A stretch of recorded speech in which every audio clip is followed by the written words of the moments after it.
With the death of Joseph Ratzinger, we're going to take a look at his legacy, which included quite a lot of accomplishments. He was a theologian, a priest, became a cardinal archbishop. He was the head of the Congregation for the Doctrine of the Faith.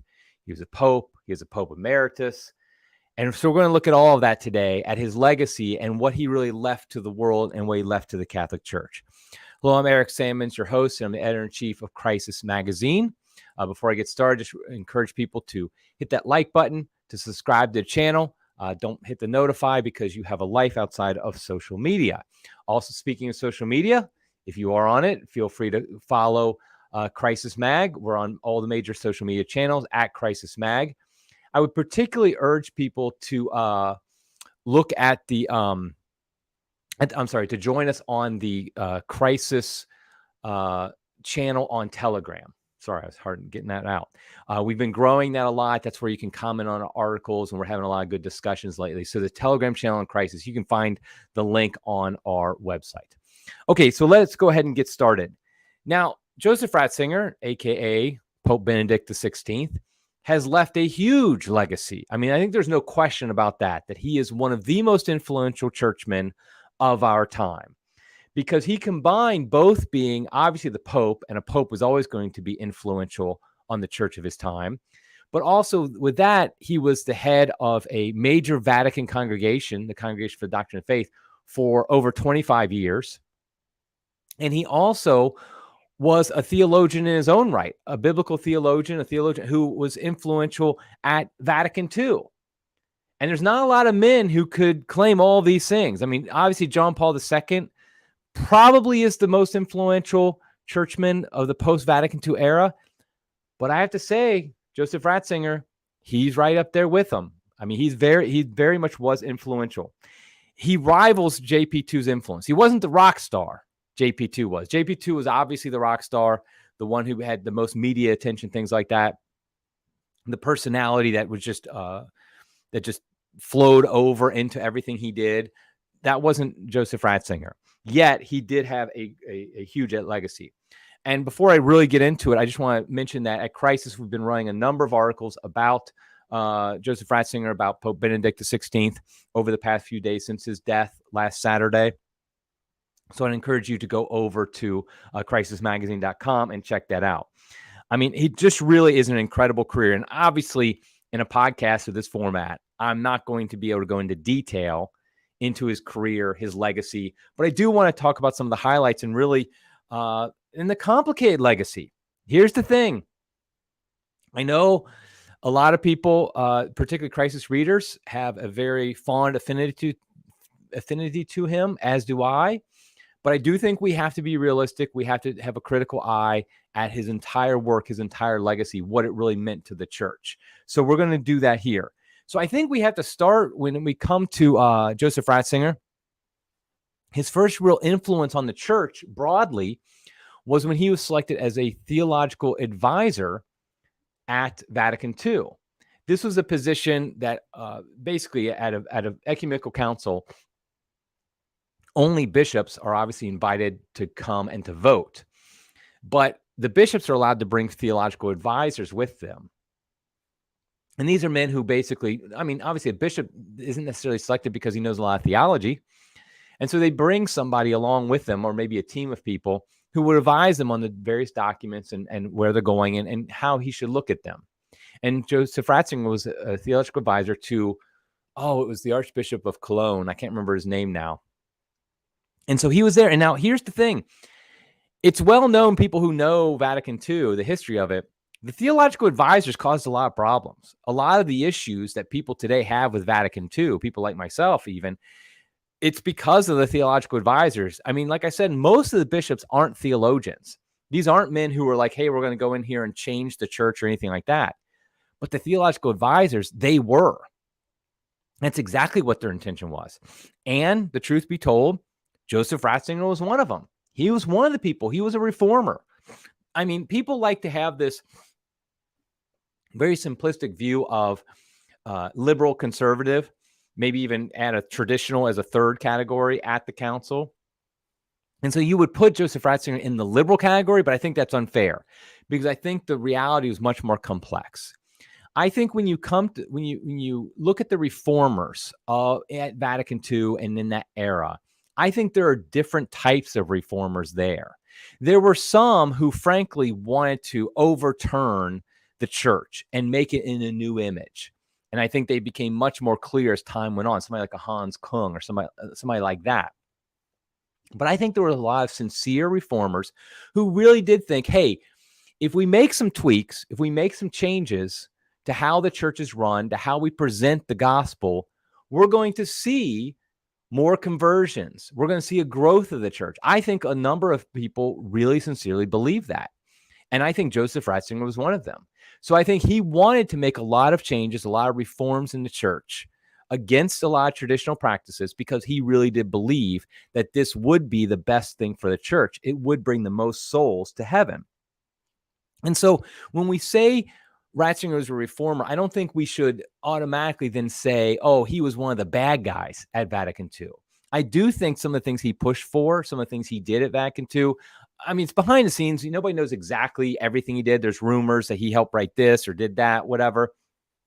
But I think in general, though, he definitely was on the side that caused a lot of problems, I think is the best way to put it, at Vatican II. And so that's part of his legacy. I think we who admire him, who look at him as a stalwart of at least conservatism, if not traditionalism, would have to acknowledge that, yeah, part of his life was spent doing some things that didn't help so much, I think.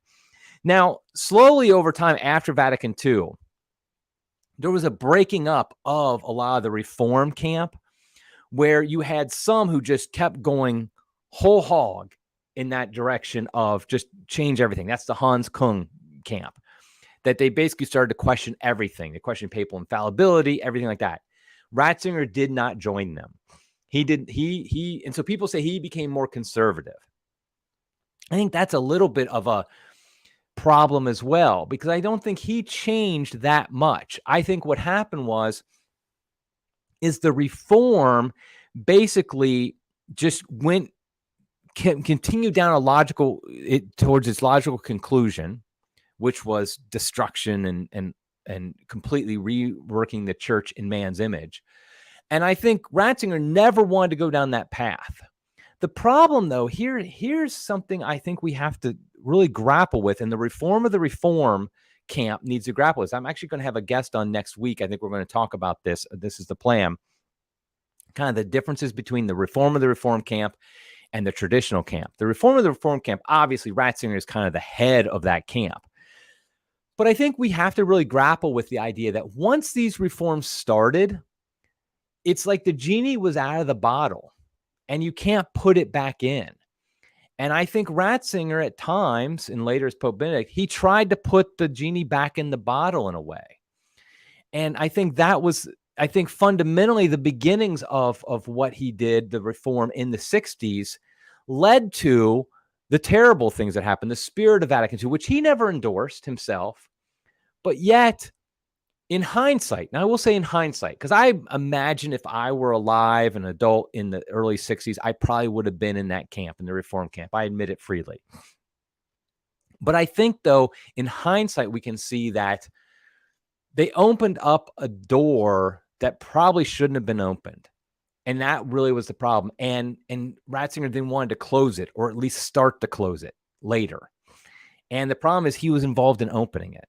And so, although I personally don't think Ratzinger really changed his views over the course of his life, I think he was fundamentally about the same before he died as he was in the 60s. Maybe I think he did season some, started to appreciate some more of tradition than he had before, but essentially was the same. I think, though, that's the error in my mind. The fundamental problem of the reform camp, of which Ratzinger is, like I said, the main proponent, is that they've let a genie out of the bottle and they're trying to put part of it back in. And I don't think you can do that. Maybe that's a mixed metaphor. I don't know. So anyway, so in the 70s, he becomes the archbishop. He becomes a cardinal. And he then is appointed, I think it's 1981, he's appointed as the prefect of the Congregation of the Doctrine of the Faith under John Paul II. Now, the partnership between John Paul II and Cardinal Ratzinger was a very fruitful one, was the dominant partnership, I guess you could say, the dominant personalities of the church in the 80s and 90s. I mean, there's no question about that those two men were the most influential men in the church in the 1980s and 1990s. You had Pope John Paul II, the rock star, the personality, the one who's going out there and telling people about the gospel, telling people about the church, and presenting this very positive image of the church.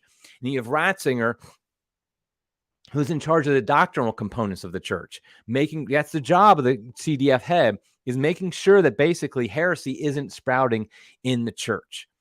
Now, in hindsight, again, if we're being honest, the 80s and 90s were not a good time for the Catholic Church. We saw lots of problems, lots of problem bishops, of which I think you lay at the feet at John Paul II for how he selected bishops, but also just lots of heresy running rampant. I mean, the image, the stereotype of Joseph Ratzinger when he was in charge of the CDF was this, God's Rottweiler, this angry man who was strict with heretics and he would just shut them down. That was not the reality. The fact is that heresy ran rampant throughout the church in the 80s and 90s, still does today, obviously. Now, there were times in which Cardinal Ratzinger did crack down on heretics and did discipline heretics. So it's not like he didn't do anything. I just think we can see in hindsight, he didn't do enough. I mean, there were so many bishops who were saying bad things, priests who were saying bad things, and nothing was done about it. Now, you could argue that that's John Paul. That's not Ratzinger. Maybe Ratzinger wanted to do more, but Pope John Paul II didn't let him do more. So I think ultimately that you can't necessarily say that's all on Ratzinger. It could be more on John Paul II in that situation. But nonetheless, as the head of the CDF, there's no question he had a mixed record because, like I said, he did crack down at times on some more egregious heretics, but at the same time, heresy was running rampant in the church while he was the head of the CDF. And so another aspect of his time as the head of the CDF is that's when the Catechism of the Catholic Church came out. I have it here right behind me, over this way. The Catechism of the Catholic Church was released in the 1990s. Now, the Catechism of the Catholic Church, the modern one we're talking about here, it also, I mean, I feel like everything when it comes to Ratzinger, Cardinal Ratzinger, Joseph Ratzinger, Pope Benedict XVI, has somewhat of a mixed record. And I think the Catechism does as well. I don't know if people, I mean, I'm old enough to remember when it came out. I had just become Catholic when it came out. And I don't think people realize the confusion that existed in catechesis in the church at this time. Younger people who weren't alive at the time. I mean, the 80s and the 70s were a wasteland for catechesis. The catechetical materials were just abysmal. There was no rhyme or, I mean, people just did whatever they wanted. I mean, it was awful. I mean, I know today there's problems, but boy, it was far worse back then. And so when they release a catechism, first of all, just by releasing one, the first universal catechism since the Council of Trent 400 years before, that was a huge deal. And it really did establish that, okay, generally speaking, that catechism is very orthodox. It lays out what the church teaches.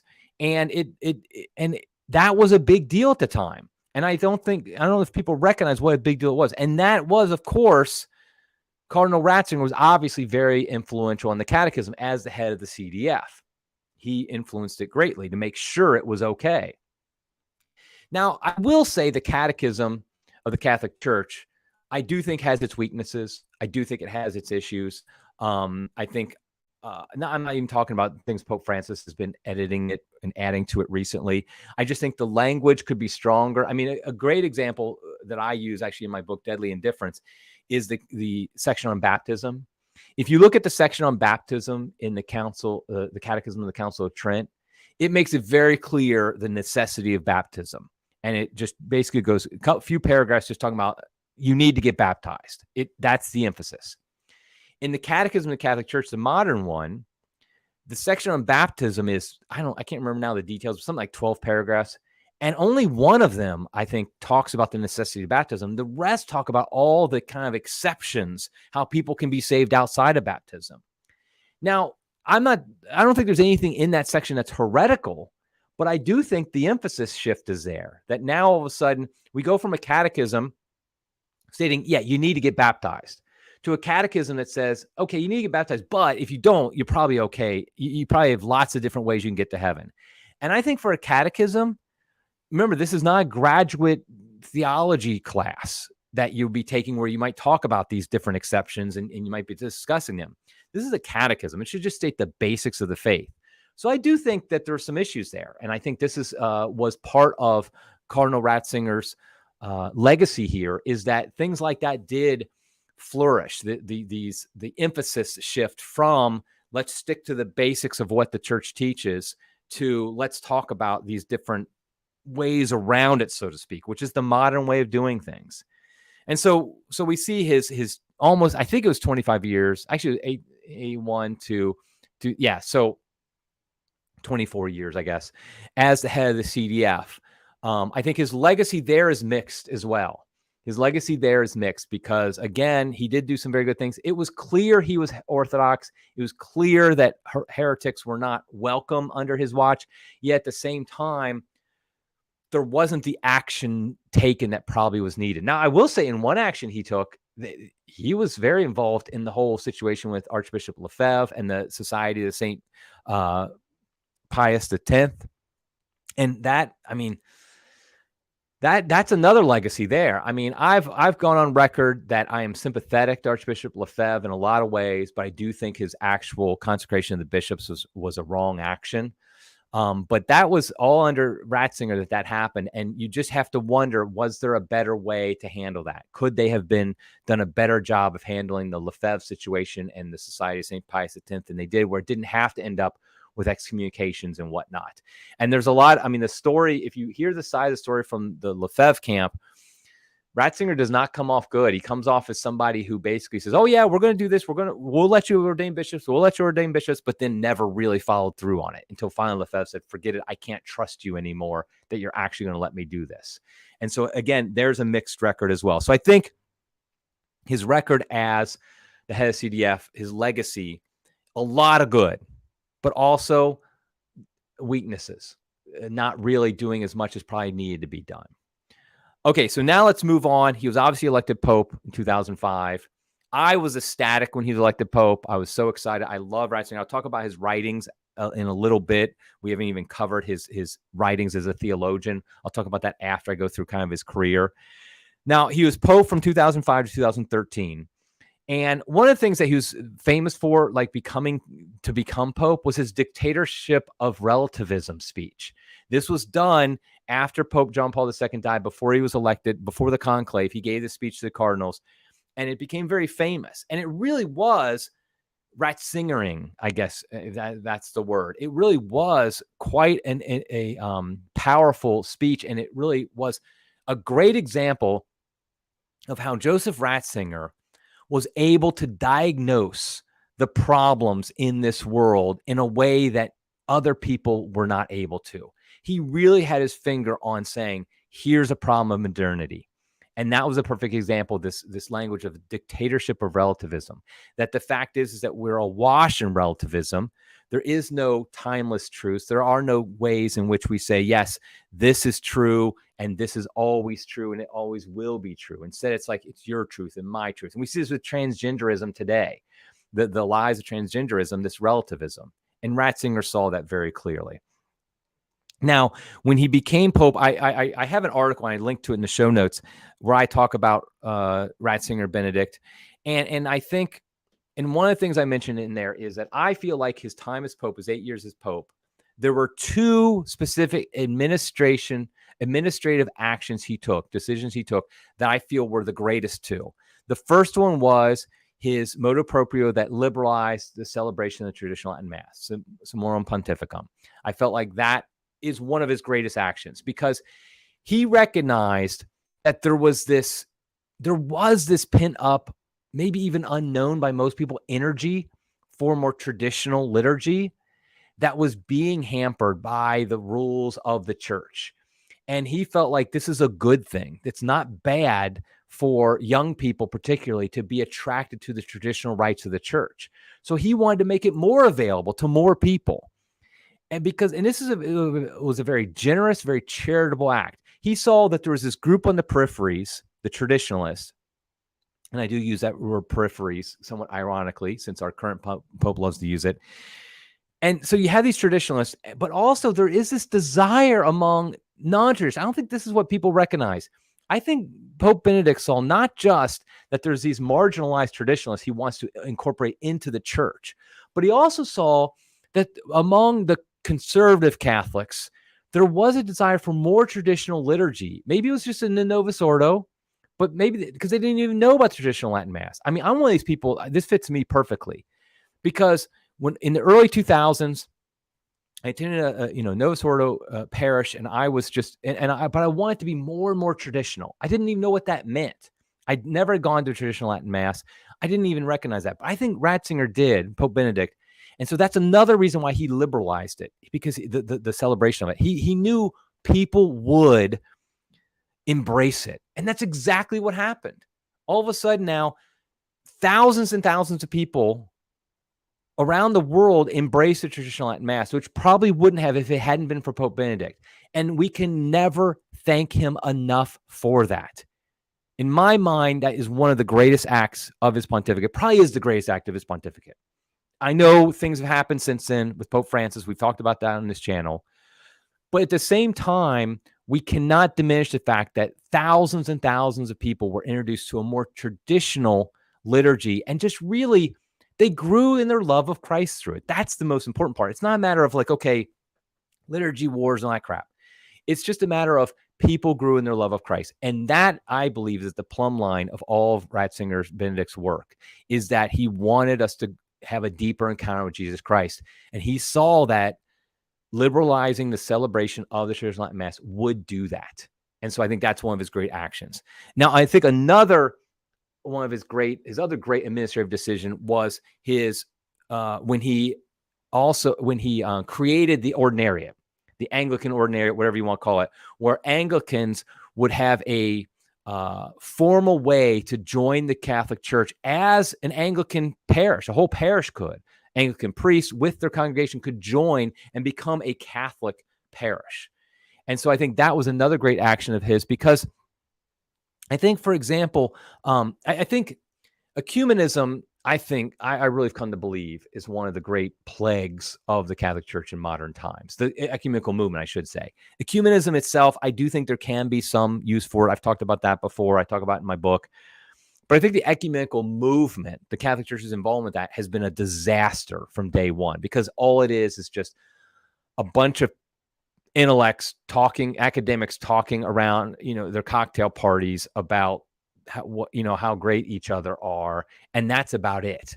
Yet, what Ratzinger, Pope Benedict, saw when he set up this system, the ordinariate, was this, like, no, we're not just around. Ecumenism isn't just about us talking to each other.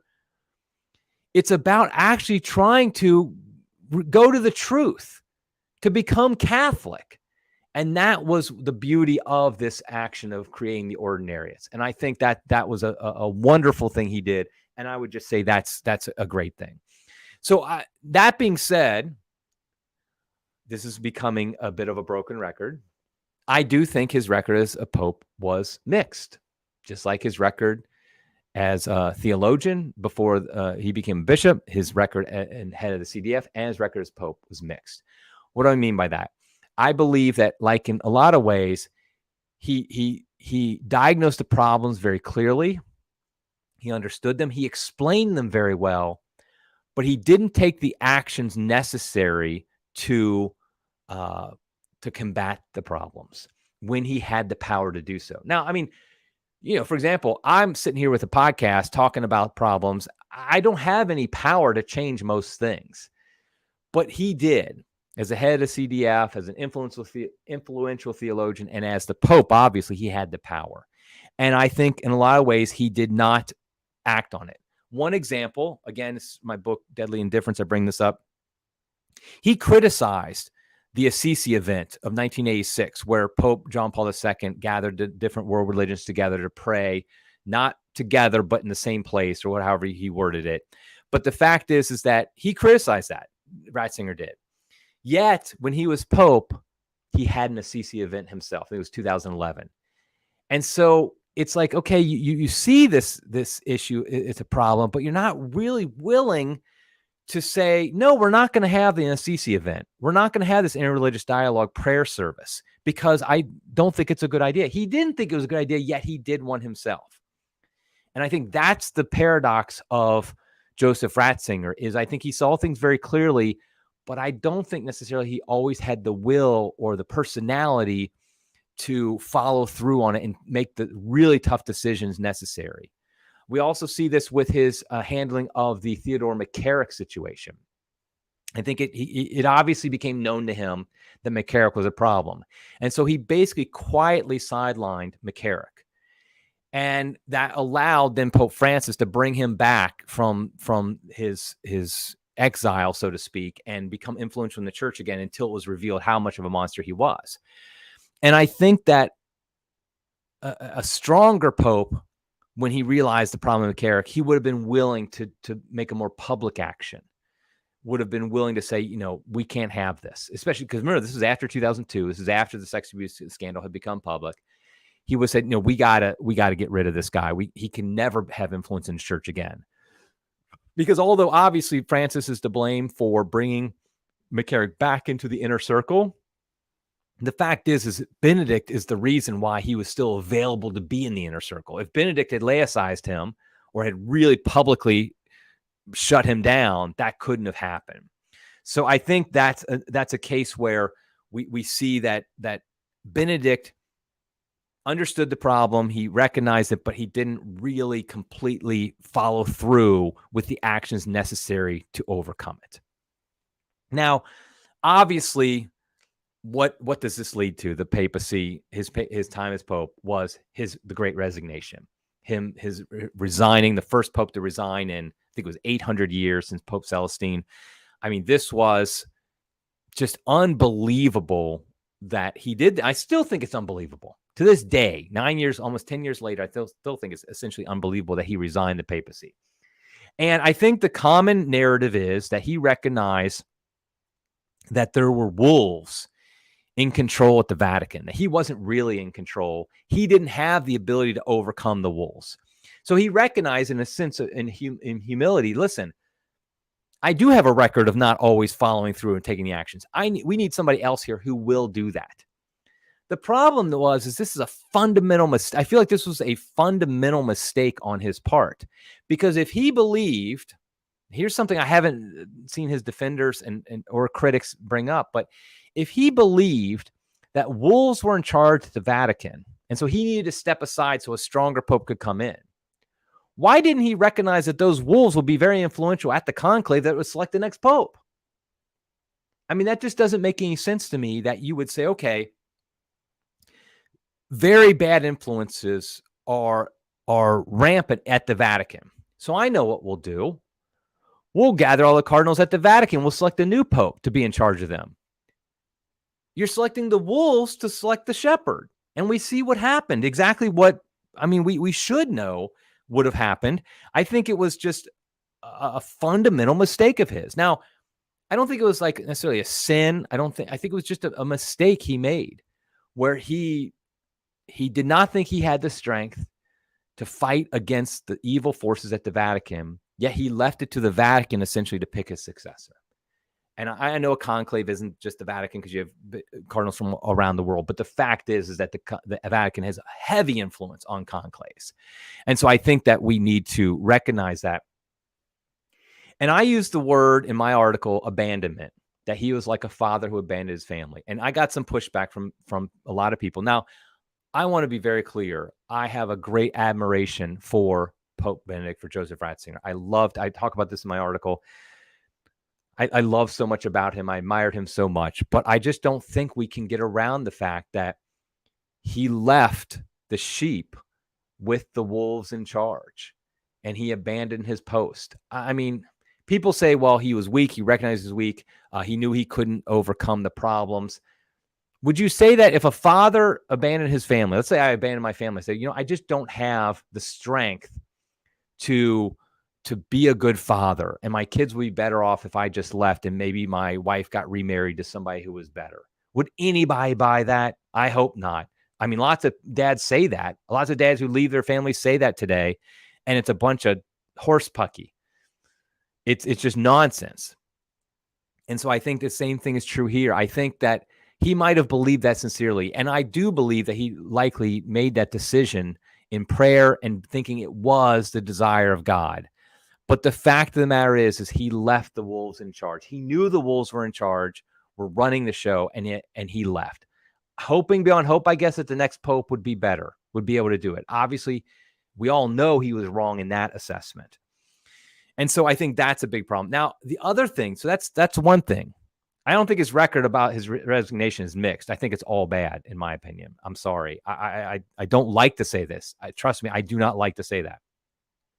But there's another aspect of his resignation that is really problematic, and that was how he decided to style himself and to live after his resignation, calling himself Pope Emeritus, dressing in the white papal garments, living in Rome, signing things as Pope, still continuing to have the name Pope Benedict XVI. All these things caused massive confusion in the church. I mean, I've been very clear from day one. I've never believed that he is still the Pope. Never been a Benny Plenus, whatever, Benny Vacantus, whatever you want to call people who believe that. But I do think Benedict shares some of the responsibility for so many people accepting that falsehood, because he brought the confusion on himself by this talk of like he would have a prayerful aspect of the Petrine ministry, and he would still be somehow connected to the Bishop of Rome. That's all theological nonsense. When he resigned as Pope, he no longer had any connection to the Pope. The papacy is not a sacrament that you keep your entire life. I don't know if Catholics always understand this.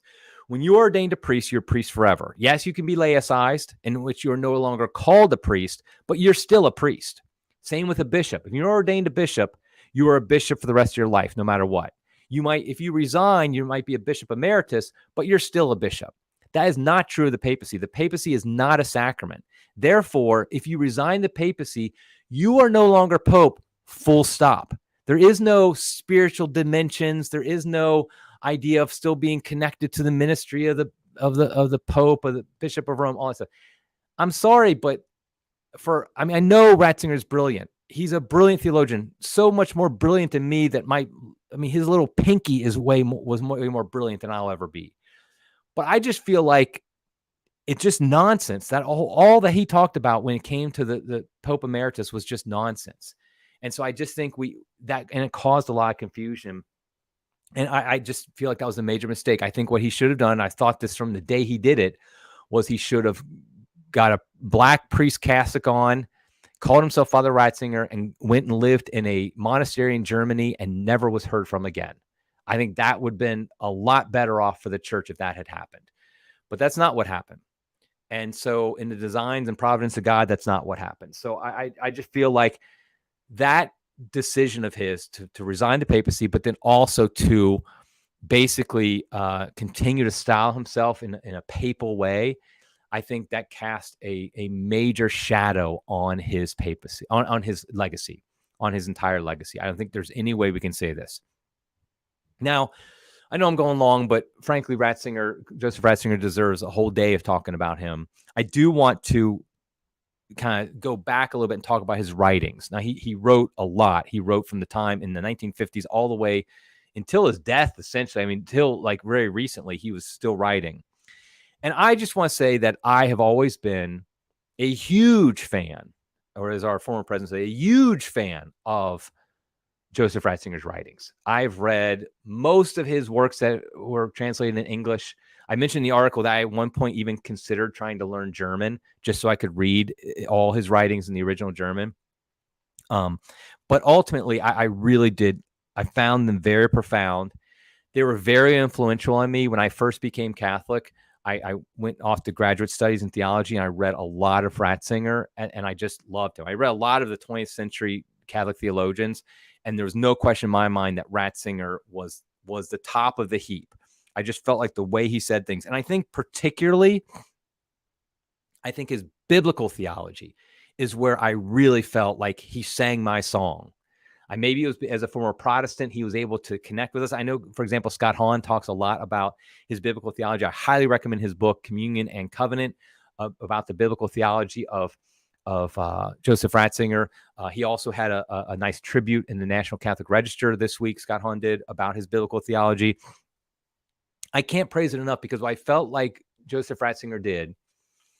He was able to use a lot of the modern techniques of scripture study, which a lot of them are used for ill and evil, and a lot of them are just dumb. But he used it in a way that brought in the traditional scriptural interpretation from the patristics, the medieval times, and the modern times.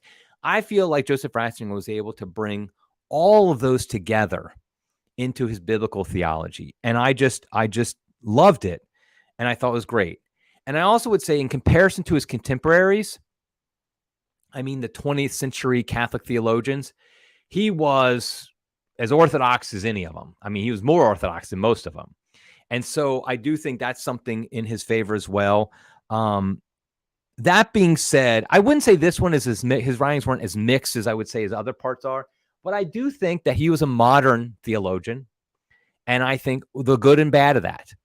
And so I do think there was some aspects of his theology that I do think had some problems. I think, for example, I detail the different types of views of salvation, the role of the church in salvation.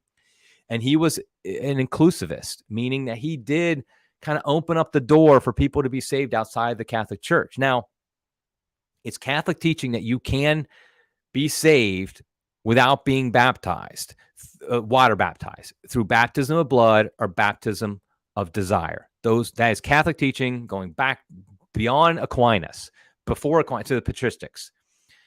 That's indisputable. But traditionally, the church has always emphasized water baptism is what we have to go for. And that's what we should be striving for. The other stuff we can't count on. But I do feel like Ratzinger at times, he opened up the door so people might have thought, those people in Africa who have never heard of Jesus Christ, they can be saved through desire. And I think it should be more apt to say, those people in Africa who haven't heard of Jesus Christ, we need to go tell them about Jesus Christ. We need to go tell them about water baptism. And I think some of Joseph Ratzinger's writings helped to bring about, help that foster that whole environment of inclusivism, that we downplay the role of the church in salvation. So I could go more and more on his writing. Actually, I do want to talk about one more thing about his writings. He was very focused on a personal relationship with the person of Jesus Christ, a relationship with the person of Jesus Christ. Now, that sounds very Protestant, I know. But that was the beauty of it, is he made that Catholic. He made it okay to be Catholic and say, yes, I have a relationship with the person of Jesus Christ. And in fact, that is the most important thing about my faith. Ratzinger famously talked about how Catholicism is not an ideology. It's not a political system. It is a relationship with the person of Jesus Christ. And I think that was something that Ratzinger was able to do throughout all his writings. As intellectual as he is, as brilliant as he was, it all came back to that. That's one of the reasons I love Jesus of Nazareth, his book he wrote as the Pope, because it really does bring in scholarship and intellect, but yet it's focused on the person of Jesus Christ, because that is the centerpiece of our faith, is the person of Jesus Christ. And I really I can't praise Joseph Ratzinger enough when it comes to how he presented that need for Catholics to have a relationship with the person of Jesus Christ. So I'm probably going to reread Jesus of Nazareth here soon, because I loved it so much when it came out, and I think it was great. So let me start to wrap up and just talk about his legacy. As you can tell from what I've said, I think that Joseph Ratzinger's had a mixed legacy in the church. I do think on a whole, his work as a theologian, his work as the head of the CDF, cardinal, archbishop, I do think on a whole that was very good. I think on a whole his time as the Pope was good. I mean, it had some issues, but it was obviously in comparison to the current pontiff, it was incredibly good. But it was good. On a whole, it was more good than bad. And I think, though, when it comes to his resignation and all that's entailed with that, that is the number one bad of his legacy. That is the big taint on his legacy that I don't think you can just wish away. I know some people are like, oh, don't talk about bad things about the dead after they died. I'm not trying to talk about bad things. I'm simply talking about his life. And I think ultimately the results of his decision to resign were far more bad than good. I mean, I think they were only bad, to be honest. That's my opinion. So, like I said, he had a mixed legacy. I think he's one of the great churchmen of our day. I think there's no question about that. And I admire him greatly. I love Joseph Ratzinger, and which is probably why I'm so critical of his resignation. I think if I didn't care that much about him, like I saw some liberal Catholic who was praising him for his resignation because it allowed all these great things to happen. I can see why you would love it for that case. But because I admired him so much and I have such high respect for him, that's probably why I am so much against the resignation, thought it was such a terrible thing. And I also will say, I don't think he should be a canonized saint. This pains me to say this. If you'd asked me 15 years ago, I would have said, absolutely, he should be a doctor of the church. He should be canonized. I don't think that anymore. No, one reason is because, or if he is canonized, it should be a long time from now, at least 100 years from now. One reason is because I think we're canonizing too many popes. I mean, the post-Vatican II church has been one of the worst times in the Catholic Church as far as like people leaving, yet every pope is getting canonized. That makes no sense to me. I mean, the only time every pope ever got canonized was in the early church when it was growing like crazy and we had martyr popes. That made sense. But since then, very few popes have been canonized, rightly so. And I don't think he should be canonized either. And I think because of his mixed legacy, I think because when a pope is canonized, it should be partly because of their job as pope. And he resigned as pope, and that caused a lot of problems. So I don't think he should be canonized, at least not in my lifetime and not maybe in a few lifetimes. So ultimately, I'd say his mixed legacy came down to the fact that he was a great intellect. He was a lover of Jesus Christ. No question about that. But he did not have the personality or maybe the strength to really follow through and take the actions that were needed when he had the power to do them. I think that's ultimately my final assessment of his life. So I would encourage everybody to pray for the repose of the soul of Joseph Ratzinger, that he may very soon be face to face with the person that he had such a deep love for, Jesus Christ. And so let's pray for him, offer up masses for him, and fast and pray for the repose of his soul. Maybe if you obtain a plenary indulgence soon, offer it up for him. So I think I'll leave with that. Rest in peace, and Joseph Ratzinger. And like I said, let's just pray for him. Okay, everybody, until next time, God love you.